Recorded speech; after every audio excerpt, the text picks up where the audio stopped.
24 Hours is podcasting from the PEG. 94th Grey Cup, Sunday, November 19th, 2006. Montreal Alouettes versus the BC Lions. 24HRS.ca.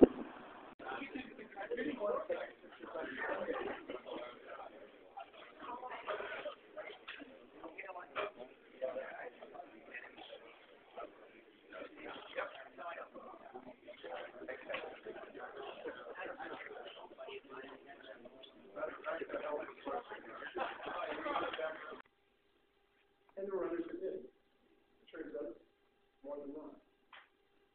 So I said it before and I'll say it again. That's fine. Membership has its privileges.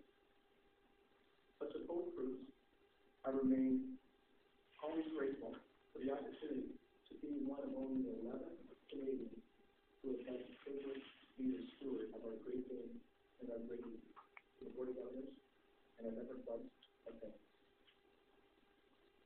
To our players and coaches, always much to talk about when we think about the Canadian Football League, but I would like to do things a bit differently this morning.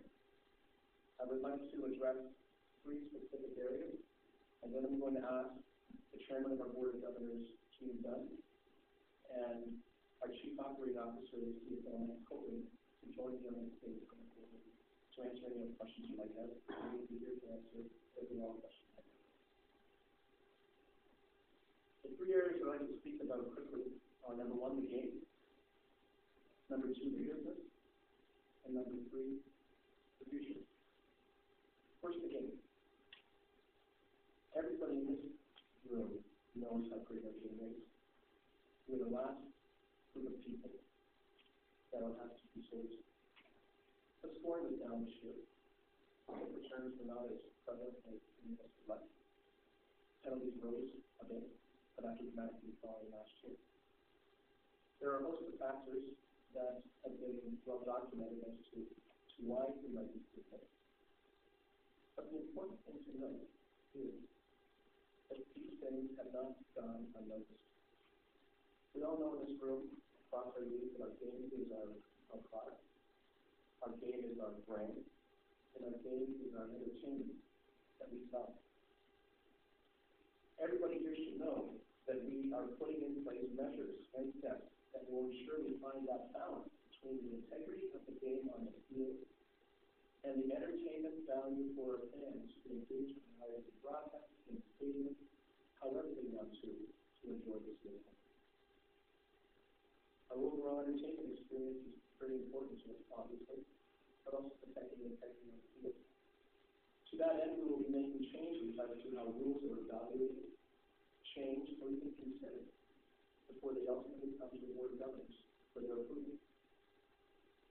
We will continue to invest strongly in our officials through recruitment, development, training, giving them the resources they need to do their job. We started that 2-3 years ago. It's not a short-term project. It is a long-term project. It is a long-term commitment to ensure that the integrity of the official in the field is as strong as the integrity of the game. Everybody.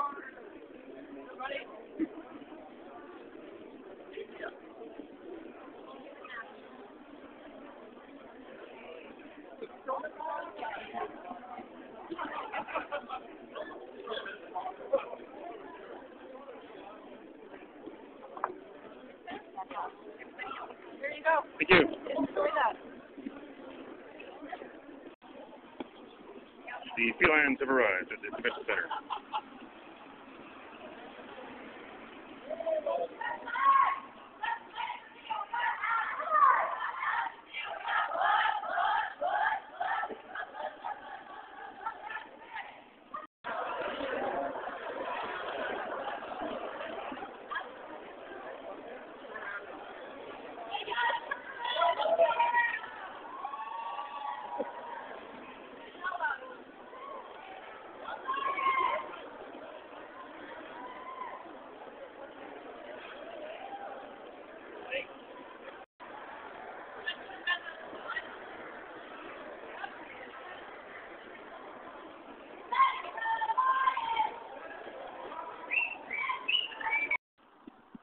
Here we are at the Manitoba Legislature. Winnipeg is the provincial capital of Manitoba. And the legislative building is right before me, and if you can see in the upper left corner, the famous Golden Boy atop the dome. The Manitoba government meets here, and the premier is Gary Doer. And the two teams in the Grey Cup, BC Lions from Vancouver, Montreal Alouettes from Montreal.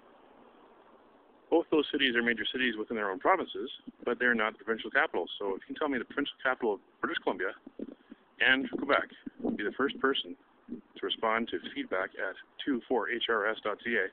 That's FEEDBACK at 24hrs.ca. First person to respond correctly will get a free 24 hours hat, just like the one I'm wearing.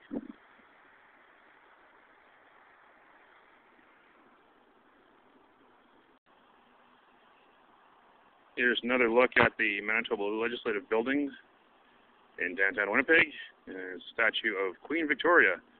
And you may have guessed correctly that, yes, she is not amused.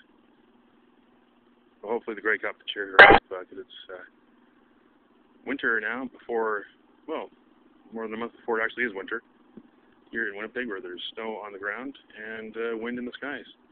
It's supposed to clear up later today, but it's going to get colder over the weekend in time for the Grey Cup game. Here I am outside the Hudson's Bay Company store, HBC store in downtown Winnipeg. Of course, Winnipeg was the home base when the whole thing started, May 2nd, 1670. Here's some artifacts in there. Of course, the traditional HBC multicolored blanket, the Canadian tradition.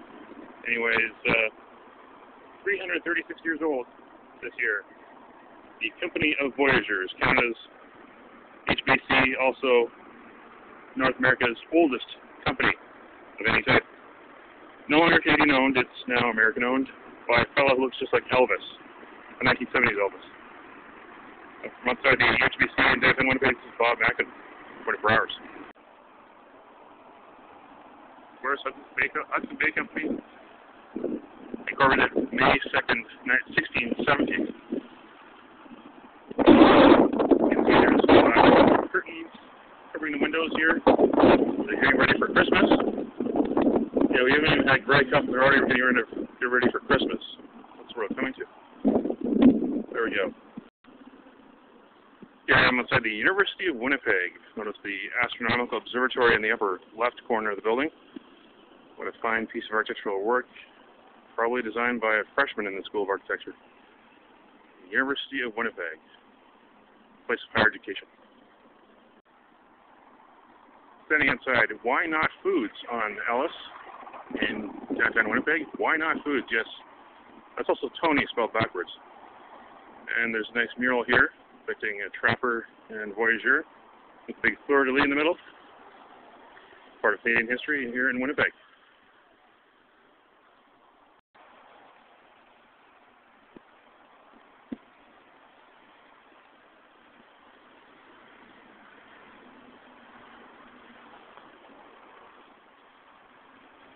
Gotta love camels. When you think Grey Cup, you must think football bands and later hosen. But I forgot to pack mine, so I'll have to go